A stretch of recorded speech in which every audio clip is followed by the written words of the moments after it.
ज़िले के छत्रपति शिव जयंती की ओर से ये बार शहर में बड़ी धूमधाम से शिव जयंती साजरी की जा रही है। बड़े संख्या में रैलीज़ भी यहाँ पे आने वाले हैं, ढोल ताशी की स्पर्धा होने वाली है। और इस बार वैशिष्ट्य ये है कि पिछले बार महानगर पालिका ने छत्रपति शिवाजी महाराज को हार ना डालते हुए शिव जयंती साजरी की है।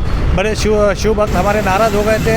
ये बार एक दिन पहले ही महानगर पालिका की ओर से उसका हार डाला जा रहा है। बहुत खुशी हो रही है। महानगर पालिका को मैं अभिनंदन देता हूँ कि ऐसे हर साल उन्होंने इसकी सजावट करना चाहिए, हार डालना चाहिए।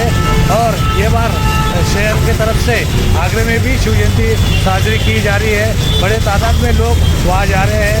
हज़ारों संख्या में लोग अभी ट्रेन से रवाना हो चुके हैं। वहाँ पे मुख्यमंत्री, उप मुख्यमंत्री ये शिव जयंती साजरा करने के लिए आगरा के किले में जाने वाले हैं साठी गेलेलं आहे। आणि आनंदाची गोष्ट अशी आहे की यंदा छत्रपती शिवाजी महाराजांना हार घालण्यासाठी आताच महापालिकेने हार आणलेला आहे। तो हार आम्ही घालणार आहे। मागच्या वर्षी महानगरपालिकेने छत्रपती शिवाजी महाराजांना न हार घालताच शिवजयंती त्या ठिकाणी साजरी झालेली होती, पण यंदा आम्ही त्याचा पाठपुरावा केला। त्यामुळे यंदा हार आणून त्यांनी आता क्रेनसुद्धा आलेलं आहे आणि त्या ठिकाणी थोड्याच वेळात हार टाकून उद्याची शिवजयंती आम्ही धूमधडाक्यात साजरी करणार आहोत।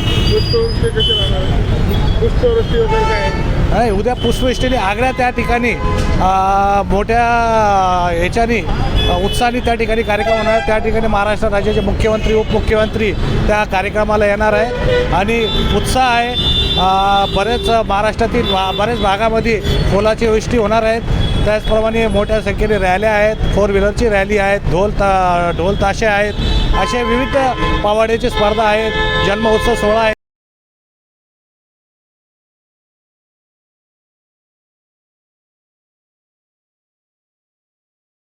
आणि मुक्ती संग्रामचं ते सिद्धार्थ गार्डनमध्ये